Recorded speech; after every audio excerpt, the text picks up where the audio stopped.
Okay.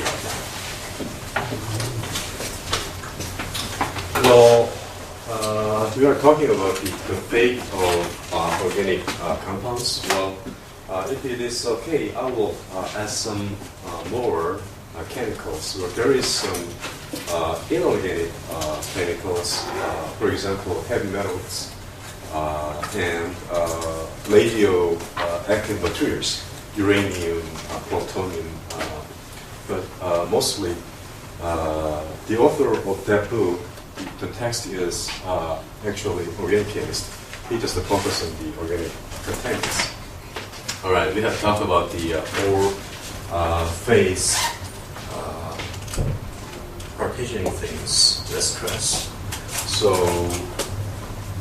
if we know the physical and chemical properties, and we can actually predict, estimate the phase, and the extent of the organic compound. I mean, we can to know the fate of organic chemicals. This is very, very important. So at first time, I'd like to talk about the partitioning between gas and liquid phase. I think I already talked about let's say this is 40% nice bourbon whiskey. And Jack Daniels, bourbon, scotch. Whiskey. Whiskey, Jack Daniels is whiskey. Yeah, bourbon or scotch. Do you know? Bourbon. Bourbon, right? Okay. Jack Daniels has bourbon, which is usually made of corn, not the grape. So it can be evaporated, right? So the partitioning between these two. All right. Well, vapor pressure is very, very important. Vapor pressure is kind of the solubility of the gas particle chemicals in the air. So just think about this. In this area, actually, gas phase, right? In gas phase, you can check the whole bunch of alcohol particles floating around. So you can measure the pressure, actually. This is vapor pressure. So in the gas phase, the chemical particles actually dissolve. It is a little bit weird expression, but So permanent gases, let's say methane is a little bit high, have high vapor pressure, which is 1 atm, 760 volt, and some pesticide have medium vapor. For example, hexachlorobenzene, hexachloro. What is hexa? Junpei. Six. Yes. So hexa means 6. What is 5? So we call depends United States the Ministry of Defense, we call it pentagon, right? So hexa means 6. So hexachlorobenzene, right? So benzene and hexachloro, that means 6 chlorine, right? So there is 6 chlorines around here. So this one actually have the vapor pressure is 10 to -7. Not that bad, right? Compared to the methane, hexachlorobenzene has 10 to -7. And what was the worst chemical is decachlorobipenol. What is deca? 10. So 10 chlorobipenol. Bipenol is just like this.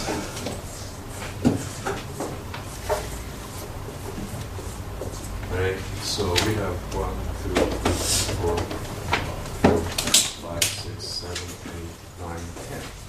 So there is 10 purines actually attached at each So this one, 10 deca curl bipanel. Bi means 2, right? So bipanel. Well, this is, most of you know, PCB, polychlorinated bipanel. So, do you know where these PCB can be used? PCB? Electricity transformer. Because PCB is very good coolant. So usually when you increase the voltage of the electricity, it usually emits the heat. So the transformer actually needs coolant. If you add water, what happens is water actually disintegrated hydrogen and OH minus, right? So you want to add nonpolar solvent, and which is very persistent. PCB is very, very good coolant and very stable. It cannot be easily evaporated. As you guys know, the vapor pressure is 10 to minus 10. So if you just take PCB here, rook it, and then smell it, you cannot smell PCB because PCB vapor pressure is so low.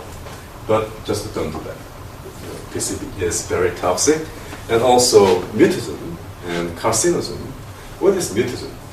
Mutism?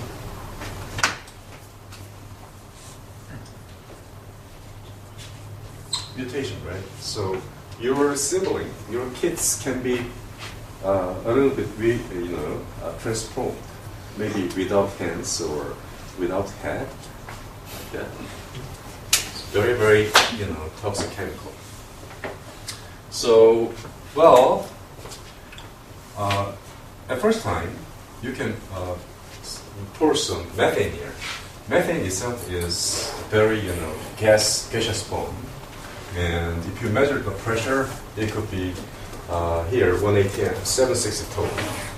And if you put this hexachlorobenzene, the vapor pressure is 10 to minus 7 atm. And if you put this decachlorobipanol and measure the pressure, vapor pressure, it would be 10 to minus 10. So this one is very, very important. So think about that. 10 to minus 10 is kind of very low actually vapor pressure. So as an environmental chemist, environmental scientist, the chemical compounds which vapor pressure is 10 to minus 4 to 10 to minus 8 is kind of very interesting chemical compound. But this is very, very, so that means it can easily affect your health actually, right? Anyway. So vapor pressure, as you guys know, this is very dependent on the temperature. The relationship can be given by Clausius-Clapeyron equation. I think you guys already know this one. Well, here delta H vapor is the compound's heat of vaporization. R is ideal gas constant, which is 8.314 joule per degree Kelvin, and T is temperature of the system. So you can measure a whole bunch of pressure and temperature, and you can have this nice phase diagram. So this part is for the solid phase, and this is vapor phase, and this could be ricket, and here is critical point. So sometimes you can find supercritical fluid here. Supercritical fluid is very, very interesting thing. Although you make water with for the supercritical, it cannot have polarity actually. So water can be non-polar, and the polar, non-polar solvents, if you make it in supercritical, it could has polarity. So, very, very interesting supercritical purity. All right. So using this equation, you need to know the pressure, at least one pressure and one temperature. And then you can get this compound state of vaporization, which is 50 to 90 kilojoule per mole.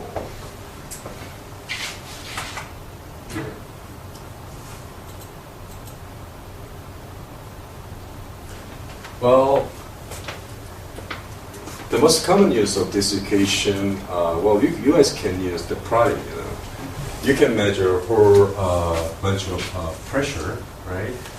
Using this experimental equipment, and then you can also put the thermal couple of thermostats here, temperature, and then you can put the natural log here, and you can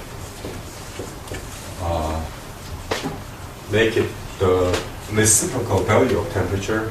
Then you can have pressure, temperature reciprocal. You can have this kind of linearized relationship. Got it? All right. So here, delta H vapor divided by ideal gas constant. This could be the slope of this.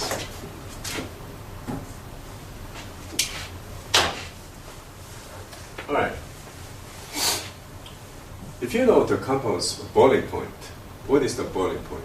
Boiling point is a temperature at which its vapor pressure is 1 atm, right? And we can actually predict the vapor pressure at a given temperature T. This is kind of equation, based on the experiments. And also, you can have solid, vapor pressure using other equation based on the experimental work.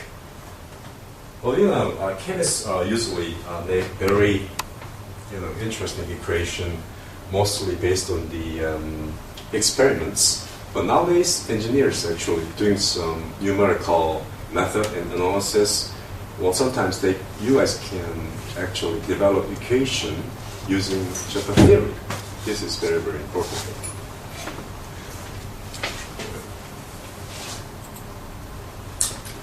Now, we can talk about the water solubility. So at first time, we talk about the liquid and the gas phase equilibrium. So this can be explained as vapor pressure. But now, water solubility. What examples can you give for this water solubility? Adhika? Hey, Adhika.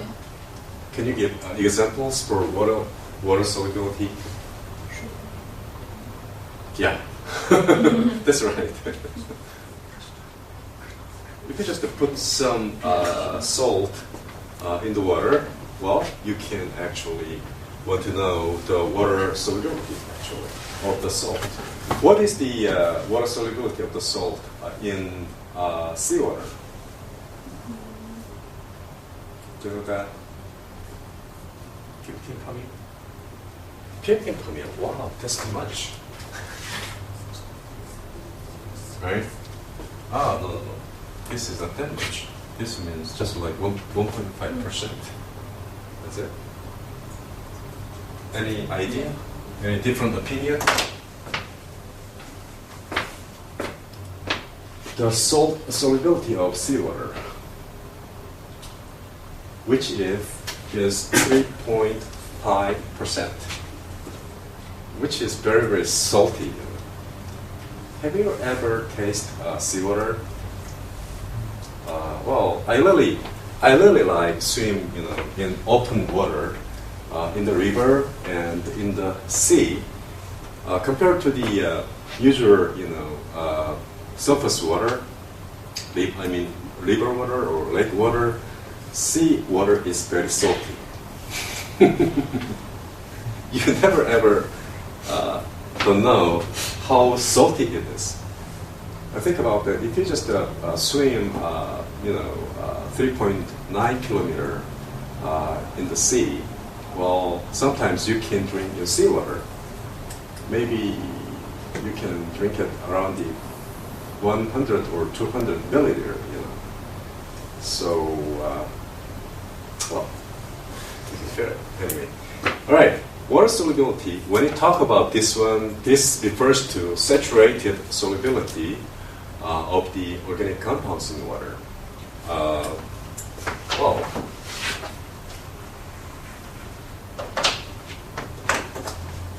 this is the first example, and the second one would be,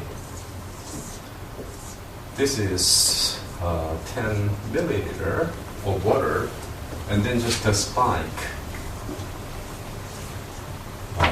This chemical, 10 microliter. In this case, the particle, of the this chemical can be, well mixed, right? But the important thing is this one is very nonpolar, and the water is very polar, so it cannot be easily dissolved, right? So sometimes it can be sink down, sometimes it can be floating over on the surface. Well, if you believe the gasoline actually or diesel fuel cannot be dissolved in the water, well, as I already give you an example last class, well, if I just this water is mixed with diesel fuel, and I can remove whole diesel fuel from this nice cup of coffee, and then I give this one to Delphine. She actually doesn't refuse to drink, right? But she knows this water, although water is polar and the oil and the gasoline, diesel fuel is non-polar, very small amount can be dissolved. So she knows the science in this cup, so she actually refused to drink, right? So we want to know the amount of very not soluble chemicals.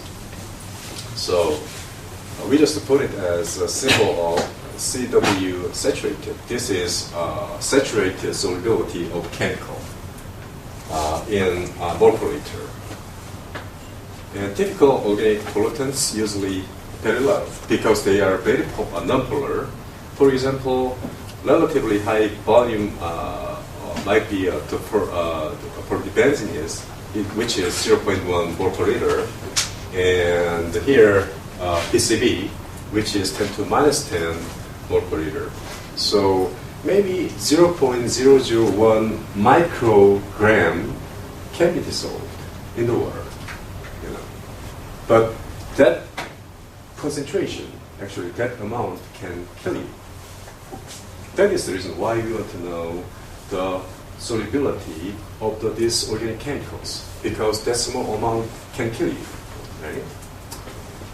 So, and also this saturated solubility can be changed with temperature, but it is a little bit, compared to the vapor pressure, really affected by temperature, but the solubility is not that much affected by the temperature. So there is no good prediction method to check the water solubility of the chemical compounds with respect to time. But vapor pressure, the equation actually you can estimate vapor pressure with respect to time easily, but this one you cannot get easily. So what you should do is just to purchase a nice copy of CRC handbook, which has this thick, science book, and it contains a whole bunch of chemical and physical parameters of this type of solubility and vapor pressure. All right, now we want to move Henry's law constant. So why we want to care about the vapor pressure of the chemical and water solubility of the chemical, because we want to know the fate of chemicals in gas phase and in water and also on the surface of solid. Well, one thing my student in my research group is working on is organic lead. Organic lead itself is inorganic, right? But this one actually complexed with some organic chemicals, maybe natural organic matters in soil.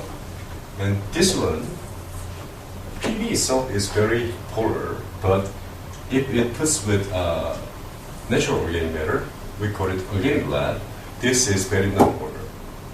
So once you touch it, it can smear into your skin. So lead actually, going into your body system and then stay there. So you are totally, poisoned by the organic lead. But usually, lead itself cannot penetrate your skin. This one can do, because your head actually is a little bit non-polar, right? So we want to know how much amount can be penetrate through the skin. All right, Halle's law constant. Halle's law constant is ratio of compounds. Well, we already have talked about the Halle's law constant before. It is the relationship between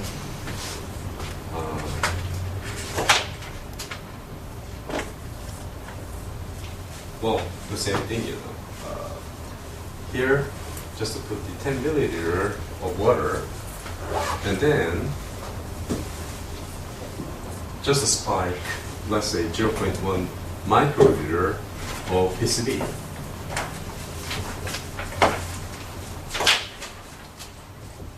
Here, mix it very vigorously, and then put it 1 day or 2 days, so it can reach equilibrium between gas phase and liquid phase, and it can evaporize. But it would be very, very difficult. But because these chemicals, vapor pressure is very low, it cannot be easily, evaporated. But the PCB, actually, there are so many PCB contamination in Soviet Union and United States, and even Asia, Africa, and also this can actually is killing the people right now. So all the environmental scientists want to know how much can be evaporated, even at the polar area.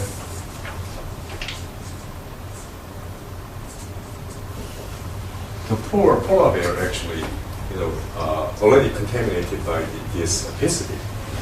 So you guys want to know how much portion can be evaporated between these phase. So Henry's law constant, as you guys know, which is H, partial pressure of the chemical at gas phase, and C, water, CW saturated. This is chemical saturated chemical solubility in water. And also, this one can be explained as partition coefficient KH, which is the reciprocal value of H. And for example, CO2, the H value is 10 to 1.47 actually. And also, we can KH value we already have talked about the last section. And this one, H prime, is unitless. And if you just divide it by this H unit, Henry's law constant, by RT, you can get the unitless amount actually. Like the vapor pressure, Henry's law constant is strong function of temperature. Think about that. If you just boil this water,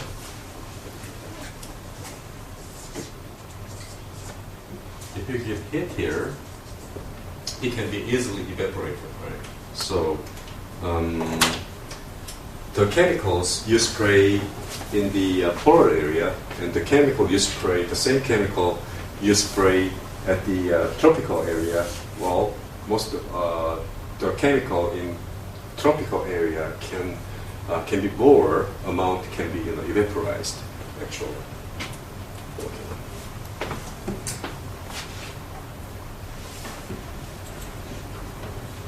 All right.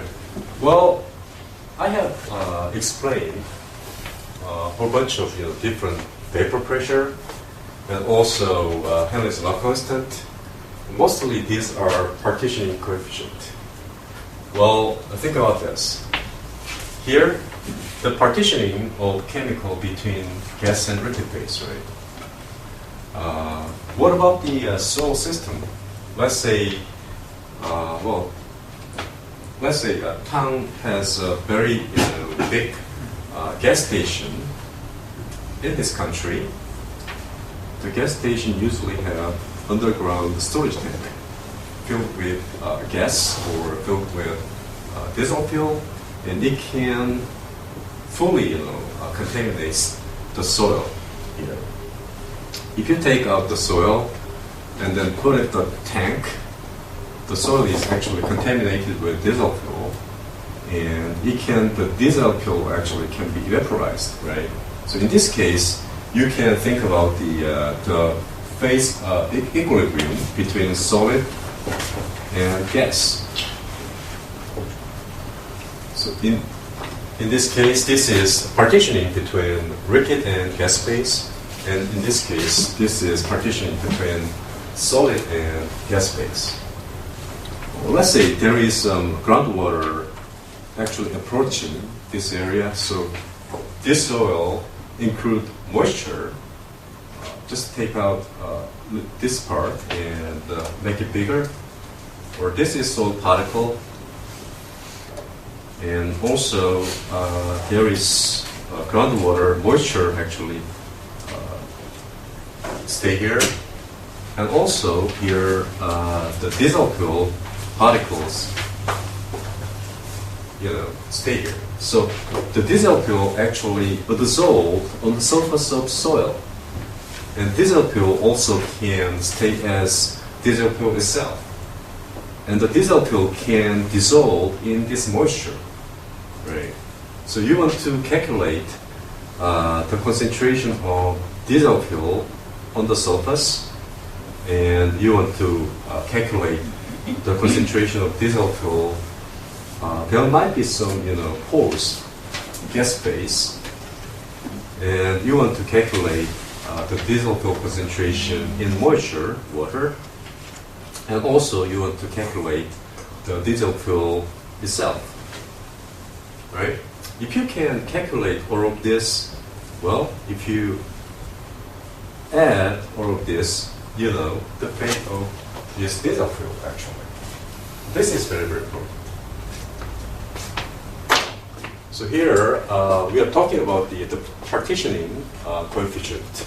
So here, this one is the partitioning between diesel fuel and solid, and this one is the partitioning between gas phase and diesel fuel, and this one is partitioning between liquid and diesel fuel, and this one is diesel fuel itself. So partitioning coefficients are the ratio of concentration of an organic compound in two phases, maybe 3 or 4 phases, are in the equilibrium at each other. Let's say, imagine a separatory funnel. Do you know what separatory funnel is? What is funnel? Funnel.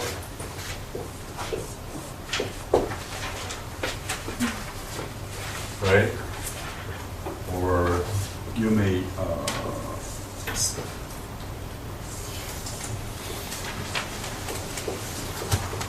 like this. So you can actually separate two phases. Let's say you have water and oil.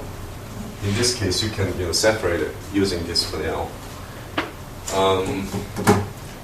well, let's say there is organic solvent layer on top. So this is organic solvent, and this is water. Two phases, and also compound X in one or other of the layer. So in this case, this is a little bit interesting. Let's say simply this is beaker.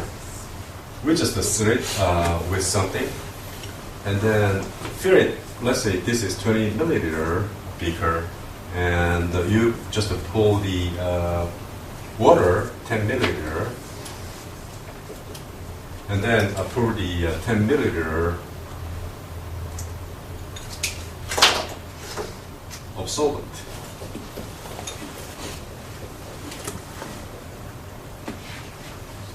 And then just a spike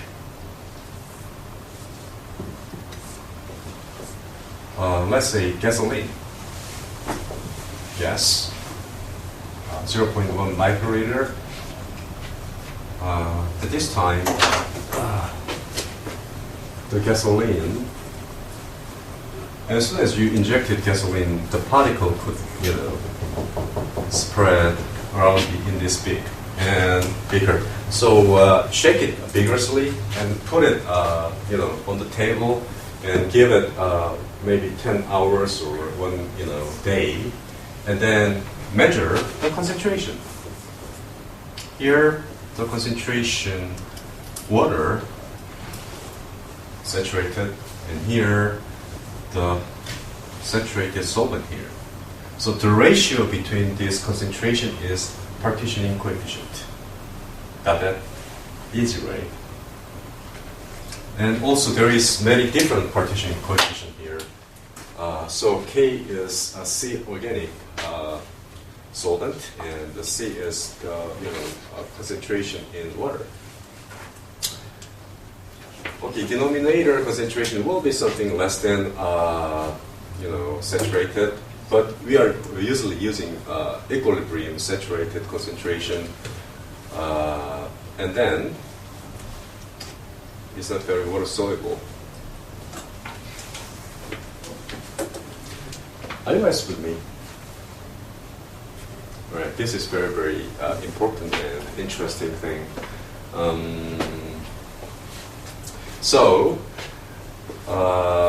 Well, in this case, compound is not to be lipophilic. That'll give you think about this.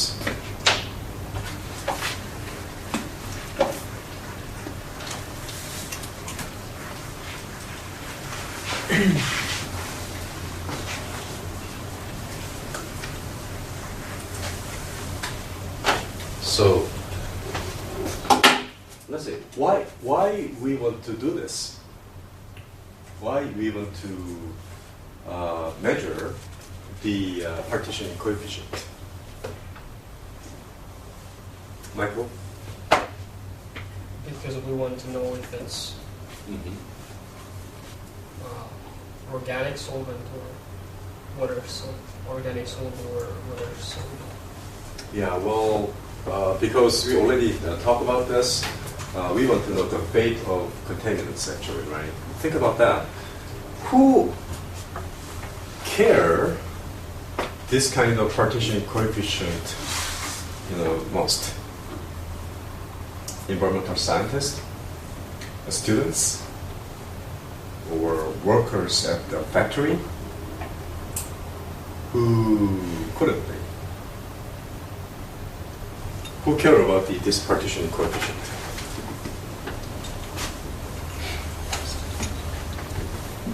Sam? Environmental scientists. I already said that. 효빈이.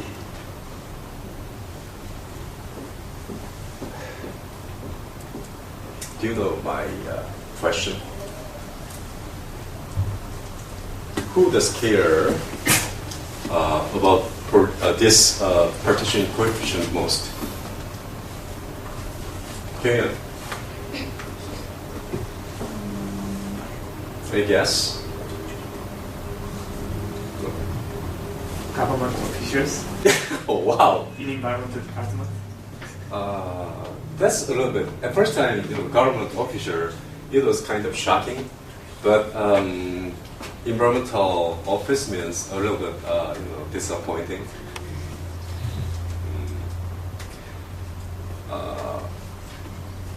My opinion is pharmaceutical scientist, because they really need to know the partition coefficient. Think about that. If you want to kill the parasites in your stomach, what you should do? You take the pill, right? But the pill cannot be dissolved in your stomach, and it reaches, the end of your body. You never ever kill the worm, right? So they need to know the environment, the pH, and the electrolyte concentration in your stomach. Then simulate the system so that the pill can be easily dissolved. This is very, very important, right? Wow. So how do we estimate such kind of partitioning coefficient? Well, the parasite pill is a little bit different nowadays. Well, when I was a very young boy, the parasite pill actually kill parasite. It is just like it release the muscle of parasite. So parasite actually, if you take the pill, parasite cannot move. So you can see the parasite after having pill. But nowadays, the parasite pill actually evolved. So what the parasite pill is doing for the parasite is they actually dissolve the electrolyte, the membrane of the parasite, which includes saccharides. So parasite in stomach, they really have very good prevention. They have the membrane outside. So, as all of you guys know, the pH of your stomach, right? It is around the pH 2 or 1.5. So your muscle, stomach muscle is very, very strong. And the parasite actually has very good membrane, so it can actually act in your stomach under the 1.2 or 1.5 pH. What parasite pill is doing is, it just dissolves the membrane. So parasite can be dissolved in your stomach, and it can be used as your good nutrient sources. 기생충은 자기가 거기 있는 아닌가요? Well, also that that section has very good absorption capacity, so it can be also dissolved in your system. So you never ever want to see the parasite coming out of your body, right? So pharmaceutical scientists actually estimated the partitioning coefficient. This is very, very wonderful. Think about that. If the parasite pill cannot work, they don't know the partitioning coefficient well, you guys never ever want to see, the situation actually. So this is very, very important. This is kind of, I can say, art or science. And also, think about many wonderful drugs nowadays. Asthma. Well, you inhale the chemicals, right? So the pharmacologist actually need to estimate the partitioning constant coefficient in your lung and in your trach system. If they cannot, estimate this partitioning coefficient, well, you never ever, cure asthma. Actually, that is very, very important. One, calculating this one, and then some, scientists actually want to do some, experiments on the monkey and the dog and, the problem is sometimes it works, but sometimes it doesn't work for the humankind. that is one thing, that the so that is the reason why the Nazi German and Japan actually really good, develop medicine, medical science.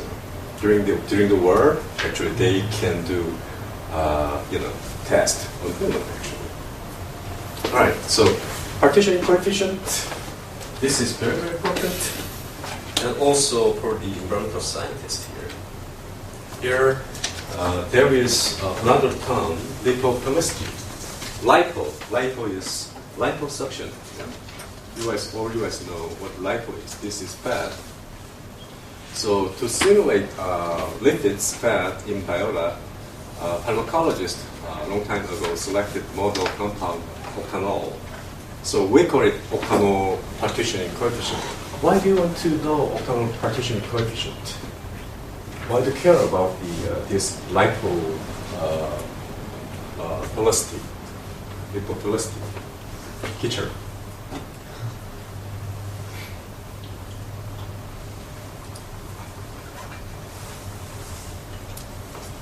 Because it can be accumulated, in your fat actually. So this is very important for pharmacologists. And then I really don't know, octanol can be, totally the same in your body fat, but 200 years ago, 300 years ago, the scientists actually used octanol. I think this is very wonderful, gas starting material actually. And the partitioning coefficient best describes lipophilicity is octanol water partitioning coefficient. Well, here, let's say this is solvent part, right? So we could put it octanol here. So, and then you can inject a whole bunch of different chemicals. So you can actually calculate these two concentrations, the ratio. These are whole octanol water partitioning coefficient. Well, if you check the CRC handbook, well, you can see 100 page of octanol water partitioning coefficient. Wow. Why is this so much there? Because these guys, pharmacologists, very important. And then here, symbol KOW is octanol water partitioning coefficient. Well, the interesting value range KOW is 10 to 2 to 10 to 7. Think about that. Here, KOW is related to water solubility definitely, and high water solubility implies low KOW. So if the chemical can be easily dissolved in water, that means the chemical cannot be easily dissolved in the solvent, right? Octanol. So that means KOW is low, but water solubility is high. And some interesting scientists actually do some experiments and then develop this equation between the octanol water partitioning coefficient and water solubility. Well, if you know this one, and you can calculate KOW using this equation, very useful, right?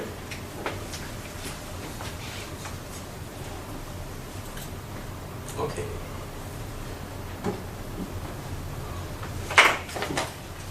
And then pi value. Right. I think I'd better give lectures on pi value next time. I'd like to finish this chapter next week, and we have just one more chapter, right, for the chemicals. So I will let you know we will move to the environmental engineering field or not, because May 20th is the final, right? So we have 3, 4, 5, 6, maybe 5 weeks for the environmental engineering. So environmental engineering is a little bit, I cannot say difficult, but it includes some, system engineering.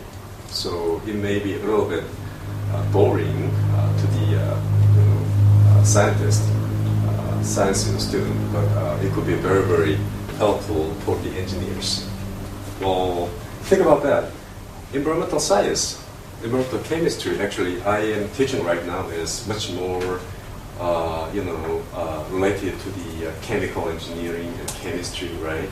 So why the environmental engineering department usually in the civil engineering? Do you have any idea on this?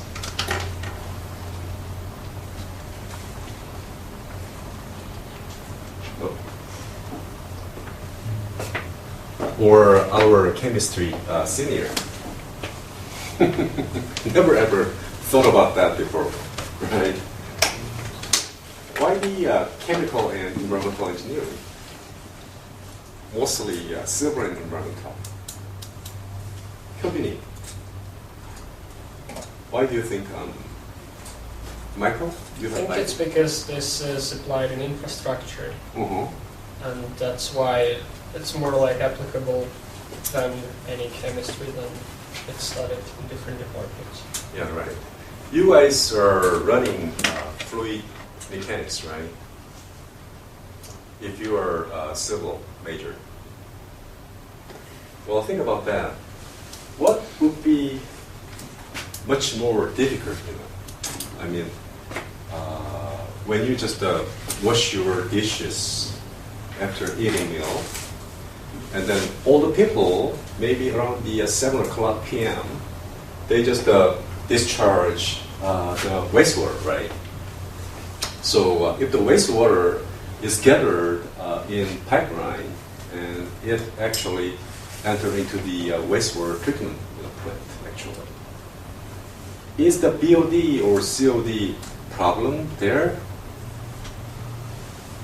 If you cannot have good, basin or good bath to contain such huge amount of, 10,000 tons of water, that's going to be very, very big problem. So that is the reason why this, as Michael said, this environmental, engineering is in civil and environmental, not the chemical and environmental. The first time, you need to take such huge amount of water. So you need to, construct that facility. So some of the seniors in civil engineering, you guys already know how to design the bath and the building and even bridge. But bridge design is a little bit different to the wastewater treatment facility design. Wastewater facility design actually include this kind of chemical equations, which is different to the design of a bridge and the design of building. The chemical equation, actually linked with some kind of mechanics. You can see a whole procedure when you have environmental engineering. Okay. Any question and any comments? No? You? Is this a kind of twisting or raising your hand? Oh, twisting. All right, thank you. Have a good weekend.